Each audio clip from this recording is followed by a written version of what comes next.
Hey YouTube, I'm Mr. Terry, a high school history teacher. Welcome back to another Historian Reacts video. All right, it's been a while since I last covered the series here of Rasputin by Extra History. So this is episode 4, and it is titled Grigory Rasputin, an Infamous Murder. Okay. All right, if you did not see parts 1, 2, or 3, make sure you check those out, because otherwise you're going to be lost. Anyway, let's go ahead and get started.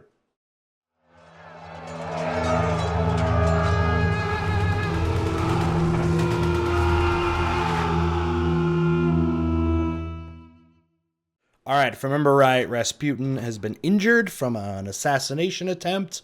Let's see how he does. I think this guy is going to go down a lot harder than that. Siberia, August 1914. Rasputin lies in his hospital bed, recovering from the assassination attempt. The war has started, by the way. To stop a catastrophe. The Archduke Franz Ferdinand has been murdered. Yep. Tensions are rising, and government ministers are arguing over whether or not to mobilize. Day after day, Rasputin telegrams Emperor Nicholas in St. Petersburg, sending 20 messages in all, trying to influence him, begging him not to take the action he so fears. Interesting to see the what other people were telling Russia to do, because a big criticism, especially from the Central Powers, was that the Russians mobilized first, before like things were really getting sorted out, and that was seen as an act of aggression by the Germans and Austrians. Do not go to war over the Balkans. He says it will only bring disaster, that it will be the ruin of Russia and bring danger to the imperial family. He's not wrong. No good can come from it. He appeals to Alexandra, who behind closed doors has hour-long arguments with her husband over the question of war. Jeez. Yet as he lies in his hospital bed, what does Pooty think? Gets the news. The First World War has begun. He won't live to see its end. Spoiler. Spoiler. Thanks so much to Skillshare for helping keep the history Skillshare flowing.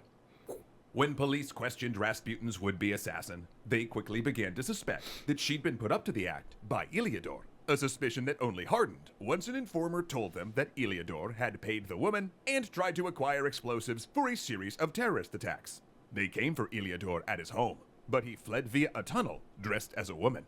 A month later, he was in Norway writing a book about Rasputin called The Holy Devil. Meanwhile, Rasputin... It's a pretty good name, because that's honestly what people thought of this self-proclaimed holy man that does a lot of these all this debauchery and things like that. He's a very complicated figure.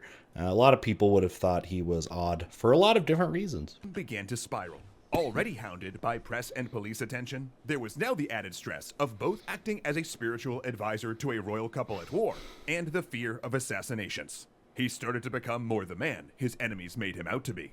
Now, Rasputin had always had mistresses, and it appears he did sleep with followers and sex workers. But as the war continued, this got more brazen. The secret police logged him visiting sex workers, sometimes twice a day, and he openly propositioned society women. Also, while he as a pilgrim gave up alcohol, Rasputin resumed its use upon coming to court, throwing What? He's a holy man, and he's having intercourse with a whole bunch of random women from a bunch of places. He's drinking hard. I don't know. Massive parties and starting to appear drunk in public. At one point, he became so intoxicated on a train that people could look into the window of his private compartment as he vomited, passed out, and wet himself. And while the most infamous stories about his behavior during this period are fabrications, the real stuff was bad enough. He also gained unprecedented political influence, since Nicholas was frequently off visiting the front, leaving Alexandra with few close companions she trusted for guidance. And this is the thing that people hate the most. I mean, yeah, he does these weird things, but it's the fact that he has this incredible amount of influence over the royal family. That's the big concern. In fact, Rasputin was in the imperial couple's lives non-stop. He wrote Nicholas with advice, telling him to throw his weight around as monarch, and even proposing policy. He suggested, for example, to delay the second military draft until after the harvest to minimize the impact on peasants. I mean, this guy has no political training. He has no experience with this stuff. And the matter that he can have influence is pretty amazing, because, you know, the king has all kinds of actual advisors that are educated in all these different fields of military decisions and the economy and agriculture and all that. But no, they're going with this guy because he can make their son feel better, who's a hemophiliac. Must mean he's good at everything. But Nicholas disregarded Rasputin's advice frequently. For instance, when he chose to take personal command over the army, a move that went against Rasputin's advice to stay close to home. But to be fair, That's not a bad idea, everyone though. knew that was a bad idea. Right. Nicholas was already seen Exactly. as weak and incompetent, and this would And he tie had no his arms, reputation to a only conflict hands. that was, in every way, not looking good for Russia. Rasputin was far more successful exerting power through Alexandra, a power that mostly consisted of getting allies appointed to government offices and his enemies removed from them. I mean, he's exploiting her motherly instincts for her children and how he was so close with his children, or her children. And yeah, he had that power over her. Sometimes for good reason, like mistreatment of religious minorities, but at other times simply because someone's presence in power made Rasputin feel unsafe. And when opponents did cross him, he increasingly threatened to take it up with the Tsar. But the thing was, Rasputin wasn't being paranoid. They really were out to get him. Sure. More press campaigns hit him in 1915, but this time with a new and dangerous element. The claims that he was a German spy, pushing Nicholas toward peace with the Central Powers. A particularly toxic accusation, given how he was now so associated with Alexandra, whose already low popularity had dropped even further due to her German heritage. One Duma member, Vladimir Purushkin. So if you didn't know, that had been long now, the German heritage, generations into the, I'm going to keep waving my hand like this. This means backwards in history that have been going on. Go back to like Catherine the Great. By the way, if you are interested in the Catherine the Great series that they did, I also did the reaction to that series. Check that out too. But yeah, that's been a source of distrust of the Russian people to the Russian monarchy for a long time because of the influence of having these, non-Russians that are in the royal family, or at least ancestrally non-Russians. Gabich went so far as to give a speech calling the royal couple marionettes of the evil genius Rasputin, and saying that Alexandra had remained a German on the Russian throne, alien to the country and its people. The speech was purposely incendiary. A year before, demonstrators had called to have Alexandra banished to a convent, and mobs had killed ethnic Germans in Moscow. Puruskevich was playing with fire, but a fire that drew others. Because after this speech, Puruskevich found himself approached by Prince Felix Yusupov, one of the richest men in Russia, who invited Puruskevich into a plot to kill Rasputin, along with himself, an army officer from an elite guards unit, and Grand Duke Dmitry Pavlovich, the Tsar's cousin. December 29, 1916, Yusupov Palace. A cold night in St. Petersburg, a good night for a housewarming. And that's what Rasputin has been told this is. Oh, he's a party man. celebration of the palace's renovations nearing completion. Prince Yusupov, a man who has come to him for healing, getting close to him for years, ushers him into a basement room with a gramophone playing Yankee Doodle over and over. Before Yankee dawn, Doodle? Rasputin will be shot. Was that like a fired beat back then in the 1916s? Yankee Doodle, Yankee Doodle. 3 times. That's the only thing we know for sure, because the only accounts of that night come from people who have every reason to lie, to shift and spread blame, to make Rasputin out to be a monster whose killing was justified by his demonic refusal to let death take him. Prince Yusupov's account, the most famous, claims that he served Rasputin cyanide-laced cakes and tea. A ton Yusupov of it, right? says that he sat there in awe as Rasputin gobbled them down with no ill effects. This story is so great. This assassination. It was like the most famous thing I remember learning about him. Was this night, and I thought I heard a count that like the wine and food or whatever was laced with enough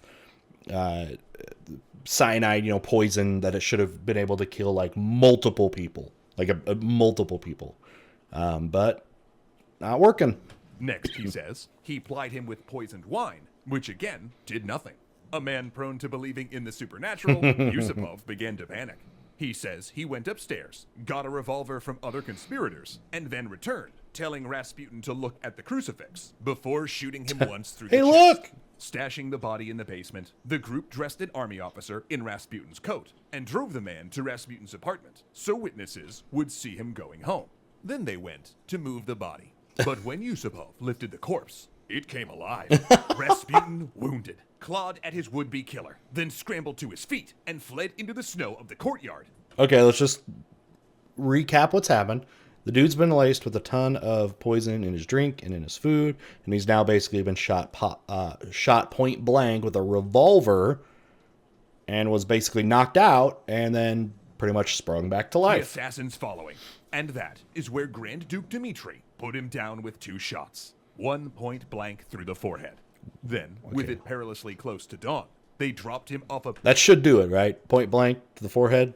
bridge into a river through a hole in the ice. Now, it should be noted that historians don't generally believe Yusupov's account. It doesn't match up to the memories of other conspirators, and Yusupov himself had a lifelong fascination with theatricality, melodrama, and play acting.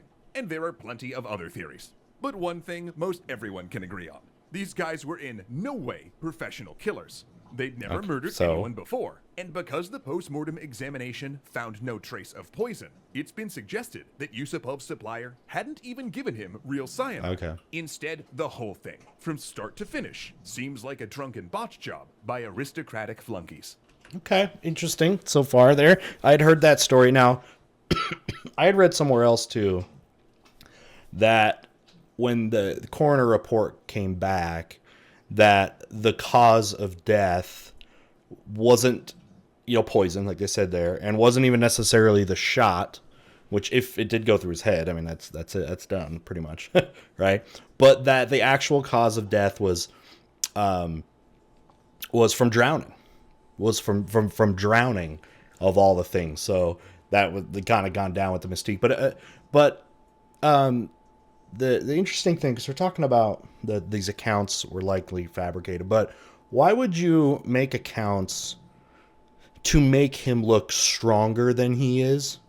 Because wouldn't that just feed into the narrative that this guy was something, I don't know, supernatural or something like that? Or was that what they were trying to go for? They want this guy to seem like possessed by the devil or demonic whatever, you know what I mean? Or again, make him look more fallible and ruin his character that way, that he wasn't this famed supernatural character, that he was a regular fool, So I guess it'd go either way. What do you think? Let me know in the comments. Alexandra insisted the plotters be shot, but Nicholas quietly transferred them to the front or confined them to their estates instead. And when word spread that the police had pulled Rasputin's body out from under the ice, people came to the river where they found him and scooped buckets of water as if it were sanctified. It was an expression of the old Russia, one that did not have long to live. For 2 months later, when winter food prices led to looting and police opened fire, riots broke out. The February Revolution had begun, and by March, Nicholas had abdicated and was living under house arrest with the provisional government in charge. He won't be living for long. The Bolsheviks seized control. Of course, this would have likely happened without Rasputin. After all, with 1.7 million Russians dead in the war, hunger throughout the country, and an aristocracy refusing to modernize, there were more than enough historical forces to drive change. But there's no doubt that Rasputin played a role, providing a concrete figure the opposition could rally against. And once he was removed, the criticisms he'd absorbed for years instead fell personally on Nicholas. In looking back, it's hard not to think of Rasputin as a figure of our modern age. One who, whatever the truth, had his public image defined through partisan press, conspiracy theories, and the distortion of fame. I mean, I don't think any of that is modern, though. That's been happening forever. One whose memory could be defined by men like Ilyador and Yusupov, who had both literally tried to kill him and then wrote books about him, casting him as a wicked advisor or fairy tale sorcerer who brought down a monarch. Ultimately, Rasputin serves as a warning against being seduced by a good story, one that's too cut and dry to be true. Because history isn't like that. It's messy, full of contradictions, often told by people who... That's why it's fun, if you know the skills, right? Being able to look at different sources and what's reliable, what is plausible, what's not. Who are unreliable, deeply biased, or that don't know the whole story. And if those stories work hard enough, they can change a man in the eyes of history into one who never really existed. All right, so that actually wraps up the Rasputin series. It was a 4-part series. Again, if you had not seen my earlier reactions, definitely check those out, and you can get the full picture. Rasputin, though, is a fascinating figure because there's just not a lot to compare to, I feel like. This self-proclaimed holy man with this incredible, way that he had with people, but then also just putting him in the context of World War I, and that the dude actually had influence over this war in a way. At least from the Russian perspective, decisions and how the public felt, and was one of the many things in the list that may have been the straw that broke the camel's back when it comes to the Russians being fed up with their monarchy, right? Add all the other stuff, like I said at the end of the video, and brings down the Russian Empire, and then gives, of course, way to the birth of the Soviet Union, which is such an important part of modern history as well. So, but nevertheless, I love the whole legend behind him and the folklore. I think it's just fascinating to have those kind of things in the modern world. Just makes it, I guess, even more interesting. All right. Well, thanks again for following me. If you have been watching all of these reaction videos for Rasputin, I really appreciate you sticking around. If you like this, me reacting and talking about extra history series, I have multiples of them. You can check those out. Just go through my playlist and look for extra history or extra credits. You'll see a bunch that I've reacted to. And with that, you guys, we'll see you next time. Bye.